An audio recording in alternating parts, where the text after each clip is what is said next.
certain fundamental legal principles about due process, the presumption of innocence, and fairness do bear on my thinking, and I cannot abandon them. That was the voice and person of Senator Susan Collins of Maine, explaining why she was voting in favor of Judge Kavanaugh to be confirmed as the next Supreme Court Justice. Welcome to Faith Nation. I'm John Jessup. And I'm Jenna Browder. Thank you so much for joining us. Well, she not mincing words. She came out very strong for why she will confirm Judge Kavanaugh. Now, Collins was one of 4 key senators that we've been watching to see exactly where the confirmation vote may fall. Senator Collins of Maine, of course, Senator Joe Manchin of West Virginia, Senator Flake of Arizona, and Senator Lisa Murkowski of Alaska. Now, so far, what we know is Senator Collins is going to vote yes. Senator Manchin has also announced that he will be voting yes, a red state Democrat from West Virginia. Senator Flake apparently will be voting yes. He has spoken to reporters. We have not heard an official statement. And by all appearances, it looks as though Senator Murkowski may be a no vote because earlier today she voted against the procedural vote to end the debate on Judge Kavanaugh. That's right. And today we have team coverage of all of the developments. We have Ben Kennedy at the White House, Abigail Robertson up on Capitol Hill. And joining us now here on set is our chief political analyst, David Brody. Thank you so much for being with us, David. Guys. David, just first off, I want to get your thoughts on Senator Collins and her speech there on the Senate floor. What did you think? It was passionate. I've really never seen her quite that passionate. It was well thought out. It was really just a full throttle defense of Judge Kavanaugh from a judicial perspective, for sure. So that was big. Look, I think what's interesting in all of this is that, think about it. Judge Kavanaugh, look, he's going to be on the Supreme Court. I mean, you know, he pretty much has the votes. He does have the votes. But I think it's interesting that it's Susan Collins, the moderate from Maine, that's going to put Judge Kavanaugh over the top. It's Lindsey Graham, who had his viral moment. He's the bipartisan guy that's taken hits from conservatives for years, who played a big role. And Jeff Flake, the anti-Trump senator from Arizona, and Trump needs his vote, and Flake apparently is a yes too. So, you know, once again, strange bedfellows, but they all work. And Judge Kavanaugh, I say, looks to get confirmed. Look, he has the votes, but ... there's Saturday at 5 p.m. Eastern. That's apparently when the vote's going to be held, and so we'll see. Let's bring in Abby Robertson on Capitol Hill. Abby, was there any indication whatsoever leading up to Senator Susan Collins' speech on the Senate floor as to which way she would lean? I know it was quite difficult for reporters to find her earlier in the day. Yes, Susan Collins was literally hiding on the Capitol today to avoid protesters as well as the media. She was keeping her vote very tight-lipped. We did have some indication yesterday after she saw the FBI report.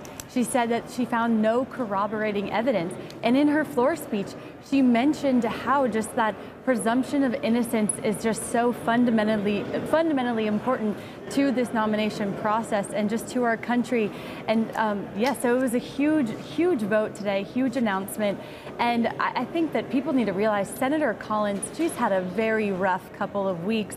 There were over 3,000 coat hangers that protesters sent to her office. Her staff have been harassed. She really is just constantly walking around the Hill, covered either in protest or media. And so this was a big decision that she definitely did not take lightly. Yeah, you know, Abby, a rough couple of weeks for her and so many other senators up on the Hill. A lot of protesters there today, I know. Yes. You were talking about how some of them were yelling at both Republicans and Democrats, actually. Yes, it was very interesting. When that vote happened this morning on the Senate floor, I was in one of the media scrums as senators came back through into the Russell building, which I'm standing in now. And the protesters were yelling at senators of both parties because they didn't know if they were Democrats or Republicans. So they were just yelling at them it's not too late to change their vote, without even realizing that some of the people they were yelling at were Democrats who had in fact already just voted no on the floor to proceed to the vote. So they are all over the Hill today. It's very tense. Ben Kennedy, I want to ask you, you're there at the White House. what was the reception to the news like once the White House heard the news that Susan Collins was definitely going to be voting in favor of Judge Kavanaugh's confirmation? Well, John, no doubt the White House is confident Judge Brett Kavanaugh will get confirmed on the high court come Saturday. Press Secretary Sarah Sanders said earlier, look, the president supports his nominee and wants to see him get confirmed. We feel great about where we are at. And when asked if the White House is concerned or think they have the vote, she says, we sure hope so. I think we should. And especially after hearing Senator Collins say that she is for sure a yes vote, the confidence level that is continues to rise right here behind me. Now, Sarah Sanders spoke moments ago on the North Lawn. Take a listen.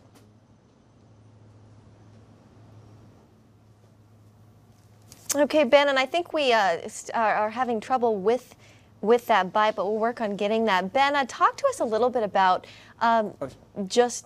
okay, I understand we do actually have that sound bite. Let's go ahead and roll that. Mr. President, I will vote to confirm Judge Kavanaugh. All right, and that is Senator Susan Collins. Well, that, of course, was that was Senator Collins saying yes. As for Sarah Sanders, what she talked about earlier was essentially Judge Kavanaugh's qualifications and why he is the front runner for President Trump. And we have not heard from President Trump on camera today. His schedule has many closed press events, but following that cloture vote earlier, President Trump did take to Twitter saying that he is very proud of the U.S. Senate for voting yes and to advance the nomination of Judge Brett Kavanaugh. Now, we know he did reach out to lawmakers this week to no doubt stump for his high court nominee. And as David was just talking about, look, the vote's not until tomorrow, and it's still too close to call, and that's where Vice President Mike Pence would come in. He is standing by this weekend to see if he is needed to break that tie. Yeah, that's a good point, Ben. David, let's bring you in here. You know, we saw Jeff Flake a couple of days ago get pushed into an elevator with a protester, and that really did weigh on his decision to call for this FBI investigation. Do you think we see that again with Collins, with some of these others this time around? I don't think so. I think this is pretty much a done deal, though. Ben's right in the sense that they better have Pence around this weekend in case Jeff Flake decides to take an elevator ride, because you never know what's going to go on. Seriously, I mean, I'm telling you, there's like been twists and turns every day in this, and I have a feeling before tomorrow, Saturday, 5 p.m. Eastern, I get a sense there's going to be one last twist and turn. It's kind of like the horror movies where you think the person that, the killer's dead, and all of a sudden, wait, they're not dead, and they grab the leg. I kind of feel like we're still waiting for that. We'll see. You know, Abby, I want to, if we can, go back to Abby on Capitol Hill, because there was some concern. I know that Ben had just mentioned that Vice President Pence is on hand. There was some concern whether they'd have enough Republicans to vote, because there's a senator from Montana, I believe, who was going to be out of town because of his daughter's wedding this weekend. Yes, this actually makes me so sad. So Senator Steve Daines from Montana, his daughter is getting married, so he's had to stay here this week to be around for all these votes. But so he has said that he is willing to come back tomorrow night if he is needed. And so the vote, we can expect it around 5 p.m. tomorrow. And if Steve Daines is needed to come back, we are told that they can keep that vote open through the night to give him a chance to attend his daughter's wedding, to walk her down the aisle and give her away, and then fly back to Washington. They can leave the vote open so that he can cast his could be critical vote on the Senate floor tomorrow night. You know, Abby and John and Jenna, it was interesting to watch Susan Collins give that speech when she was most passionate when she talked about this gang rape allegation against Judge Kavanaugh. She was livid at something like that. Well, let me think about that. Michael Avenatti, Stormy Daniels' lawyer, was the one that brought that up. So, you've got Michael Avenatti, Dianne Feinstein. I mean, this is a cast of characters in the Democrat Party that is really kind of walking through the hall of shame right now. Really, it's true. And the question then becomes, not to get too far ahead of ourselves, but midterm elections, let's remember, there is a motivating factor here, even if Kavanaugh is confirmed. Because remember, if Democrats take control, what's going to be the first thing they're going to do? They're going to try to impeach Judge Kavanaugh. So Republicans must get out and vote. That's the way Trump's going to say it. They're going to have to get out and vote, or Democrats are going to go after Kavanaugh. Well, what I would like to really quickly bring up, speaking of Kavanaugh, he gave his own, if you will, closing argument last night, writing in the Washington, or actually Wall Street Journal, a response to a number of critics who've questioned his temperament, including a former Supreme Court Justice, John Paul Stevens. He penned this op-ed addressing his passionate defense at last week's hearing, writing, I might have been too emotional at times. I know that my tone was sharp, and I said a few things I should not have said. I hope everyone can understand that I was there as a son, husband, and dad. You know what's interesting about that is that we just haven't seen a Supreme Court nominee do something like that. I think it just speaks to the idea that we are living in a very unusual time. David, we've never really seen anything quite like this. This process, just really remarkable. That's right. There has never been something this close before in Supreme Court history. And one of the reasons is because you needed 60 votes. Now you don't. And here we are in a crazy time in Washington. Well, David, Abby, Ben, thank you so much for your reporting on this. Our team coverage continues. And joining us now are Rick Klein, ABC News political director, and David Brody, chief political analyst for CBN News. Both of you, thank you for being here. Thank you. Thanks, guys. What a day, what a week. Rick, make sense of this for us. Just your overall thoughts on what we've seen take place. I've been saddened by the state of our politics generally. I think whatever side you line up on, I think last week with Christine Blasey Ford and Judge Kavanaugh, it was searing, it was emotional, it was topsy-turvy, and I think the speed to which everyone fell back into partisan grooves was really striking to me, because it felt like the country was having this conversation, and then partisanship reigned once again. And so to see these deep divisions in the Senate, a place that I've covered for a long time, and I know of the friendships and the partnerships, it just seems very remote from that now. It seems like we are at something of a low point for Senate operations and a disconnect from a country that is obviously very divided, but I think looking to find some areas of common ground. Do you think this nomination in his entire process makes the country a bit more polarized, especially if he's viewed as a tainted judge, as someone who doesn't look like he is, that he's impartial and doesn't have the judicial temperament? Does it stain the court and the perception overall of what the court is supposed to be, an arbiter of justice? I think you've seen the court slide in that direction of partisanship for a while now, but the era where a Supreme Court nominee like Judge Scalia could get 98 votes, or even 93 votes, I believe, for Ruth Bader Ginsburg, or even in the 60s or 70s, it seems so foreign now. It just seems almost impossible to imagine that you're going to see anything other than essentially a party line vote going forward. And I'm kind of dreading covering the next opening that happens with the other party controlling the Senate, because good luck with that, given these partisan grooves. But yeah, I think these divisions have only worsened. David? Yeah, no, I agree with all of that. And I have to say that now you had Ruth Bader Ginsburg talking about Trump being a faker. You know, we have that. We have John Paul Stevens coming out, a retired Supreme Court justice, talking about Kavanaugh not, he wouldn't confirm Kavanaugh. So, there's just this whole pall over all of this. And I think it's been frustrating, I think, to a lot of folks.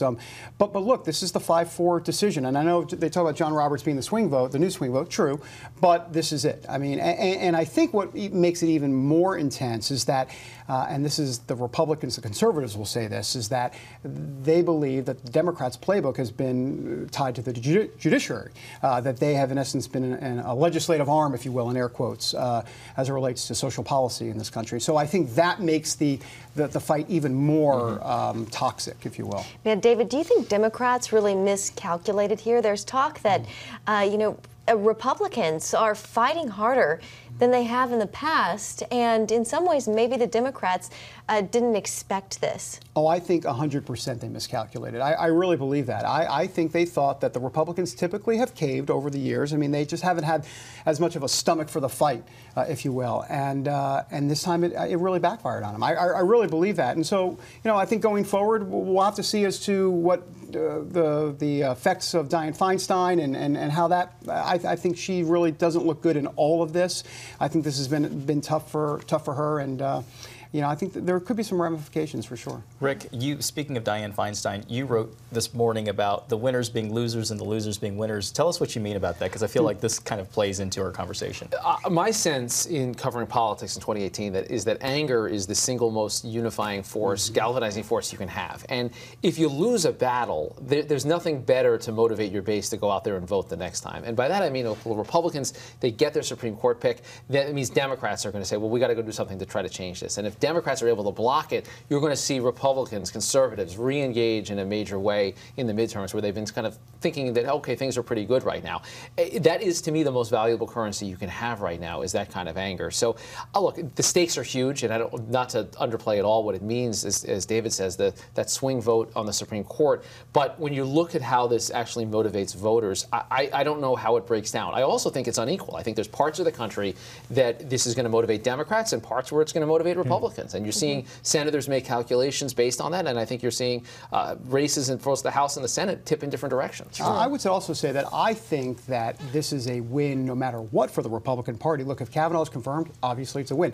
If he was going to end up not being confirmed, you're going to mobilize that anger, that voter base. But look, I think even with Kavanaugh being confirmed, I still think it helps motivate the Republican base. Why? A couple reasons. One, look, Democrats' dirty tricks is going to be the playbook that Lindsey Graham and Donald Trump and Mike Pence are all going to be talking about it. And then they're going to say, hey, and I don't know how Trump's going to say it exactly on Twitter, but Ruth Bader Ginsburg's getting up there in age, and you know, I can just see it now. Stephen Breyer, so you got to help me out. Because it's always about him. You got to help me out. I need a third.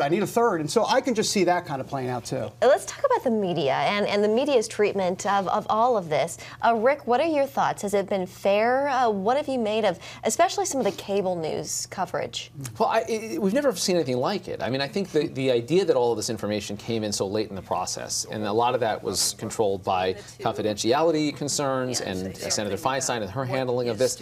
It all happened very fast and very late. And I think if this had happened under the more normal process, I think you'd have seen a more solid vetting. But it was a difficult thing for anyone to cover, because you're dealing with a lot of he said, she said allegations, a lot of rumors, innuendo, to actually nail down solid things. Look, the FBI hasn't really been able to do it. So my sense is, not to comment on anyone in particular, but our job was to try to figure out what the truth was on these things. I was proud of a lot of the coverage that we did throughout to try to get at this. But there is something about the extraordinary circumstances of this that made it just about impossible. We still don't really know what happened between Christine Blasey Ford, if anything, and Judge Kavanaugh. We'll never know that. And it's frustrating for us that one answers, but that's the truth, and it's left to senators to be judge and jury on these questions. And I real quick, I will say that I believe that we're living in a different media landscape today. Obviously we are. In other words, not to defend the mainstream media, but look, it's going to be out there on Twitter. It's going to be out there in other places. And so ultimately, you know, you start to react, they being the cable networks or some of the major networks, are going to react to kind of what the social media buzz is out there. And so it kind of has an inverse relationship right now. And you're kind of watching Twitter kind of define the narrative, if you will. And I think that makes it even harder for the mainstream media networks. One final topic I'd like for us to discuss before we close is the idea of civility, something that seems lost in the art of politics today. Abigail Robertson, our Capitol Hill correspondent, interviewed Kelly Paul, wife of Senator Rand Paul, who spoke out because of what we're seeing play out across the landscape with senators being harassed or members of the administration being harassed. And I'd like you all to take a quick listen to the clip. Perhaps he didn't mean it so literally, but unfortunately, I think there are a lot of people out there who are very angry and maybe unstable, and they take those kinds of words and maybe take it to the next level. And of course, she was talking about Senator Cory Booker urging voters to go and confront members of Congress. I think she hit on the same term that you just said, which is anger. Is there any way that we in 2018 and looking beyond can return to an era of civility where we can disagree, but disagree civilly? I sure hope so. I mean, the signs out of Capitol Hill have not been encouraging. I mean, you had a senator who was confronted in an elevator and actually said it made a difference to his vote. So maybe it's even encouraging those confrontations. But look, I believe, and I got into covering politics believing this, I still believe that most, if not all, but most of the people that run for public office are in it for the right reasons. They're not going to be necessarily your reasons or anyone's reasons. You're going to have different points of view on things, but they're not bad human beings by virtue of doing doing this. And I think there has been a tendency to lump everyone in and think the other side's just evil. And look, President Trump bears responsibility for that too, because he says that on the campaign trail on a regular basis. But I think it's unfortunate, and I think it's one reason that it's been sad to watch the Senate this week, because ascribing these kind of nefarious motivations to the other side is not productive. Well, and here's how far we've come, right? Or here's how much we've turned. Lindsey Graham, you know, Mr. Moderate, Mr. Reach across the aisle and have coffee and Danishes and some vodka in wherever it was, Germany with Hillary. I mean, he's that. Now all of a sudden he's now this conservative icon and hero that he'll live virally for forever and ever. So I mean, we've really seen a turn. I mean, if Lindsey Graham was doing that, that's why it meant something. It wasn't just your partisan hack, if you will. It was Lindsey Graham, and I think that kind of goes to the civility issue. Yeah, we are living in some strange times, no doubt. To say the least. I would agree with that. Yeah, David Brody, Rick Klein, thank you so much. Thank you, guys. Thanks, guys.